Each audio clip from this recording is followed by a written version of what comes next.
toutes les déchetteries du SDED 52 passent en horaire d'été à compter du 1er avril.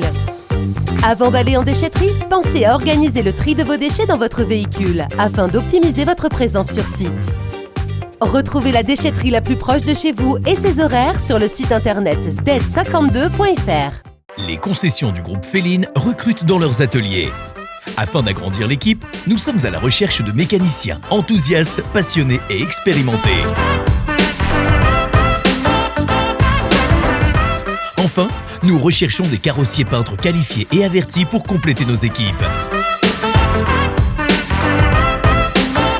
Candidature à transmettre sur notre site internet groupe-féline.fr, rubrique recrutement ou à l'accueil de nos concessions.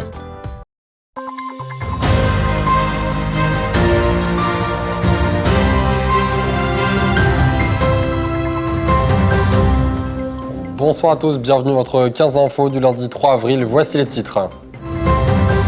La journaliste Guillemette de Sérigné était jeudi à Colombey-les-Deux-Églises dans le cadre de la semaine de la presse et des médias. Amnesty International a organisé un ciné-débat au Ciné-Quai de Saint-Dizier autour du film de Cécile Allegra. Voici pour les titres. Le mémorial Charles de Gaulle de Colombey-les-Deux-Églises accueillait donc jeudi dernier son 12e forum Histoire Média dans le cadre de la semaine de la presse et des médias à l'école. Pour l'occasion, la journaliste et écrivaine Guillemette de Sérigné était l'invitée pour présenter et évoquer son père et présenter son parcours. Un reportage de Thiao Kargovic et Manon de Fontis.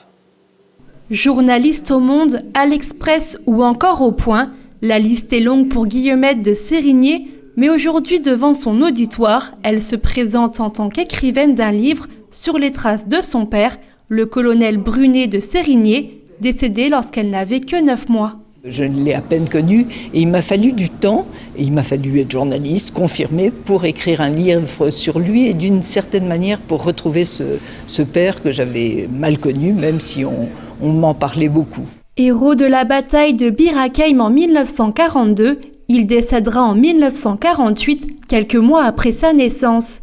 50 ans plus tard, la petite fille en robe à smoke écrira Mon illustre inconnu, enquête sur un père de légende. Ça a été pour moi des retrouvailles, si vous voulez, d'une certaine manière, avec ce père que j'aurais risqué de voir seulement en héros, alors que ce que je voulais, c'était retrouver au-delà de l'icône un père de chair et de sang, et puis comprendre quel père il aurait été pour moi. Entendre ne serait-ce que sa voix, elle ne pourra pas malgré des heures de documentaire épluchés. Alors, à travers cet hommage et par les temps qui courent, elle cherche avant tout à rassembler les engagés au combat et les citoyens.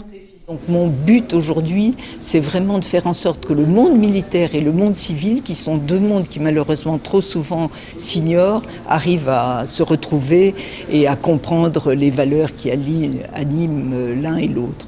Une chose est sûre, le parcours de la journaliste ne laisse pas indifférent. Devant son auditoire, elle le raconte. Son talent ne se limite pas qu'à l'écriture, à l'oral aussi, elle touche le public. Je pense que la plupart d'entre nous ont été touchés et vraiment intéressés par ce qu'elle disait parce qu'elle utilisait des bons termes.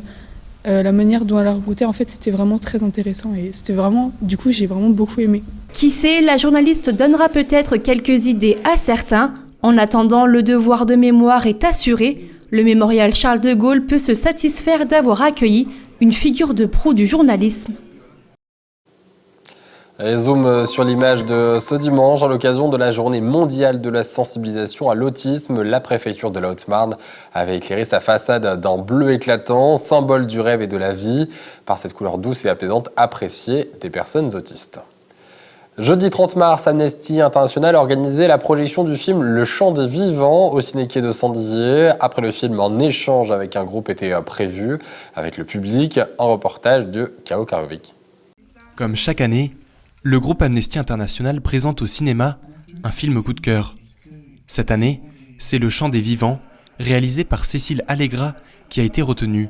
Ça représente le travail de l'association Limbo qui a été en partie créée par la réalisatrice parce qu'un jour elle a compris qu'aider les survivants à arriver jusqu'en France, ce n'était pas suffisant. Pour aider à la résilience, cette association organise des stages de résilience.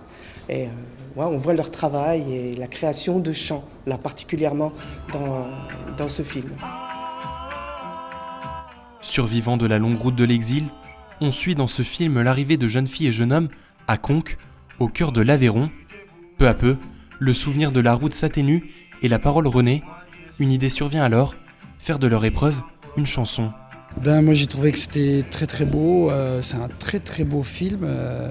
Déjà le projet il est magnifique. Hein. C'est un très beau documentaire, ça c'est sûr, autant par la forme qu'il a pris que par ce qu'il raconte, quoi.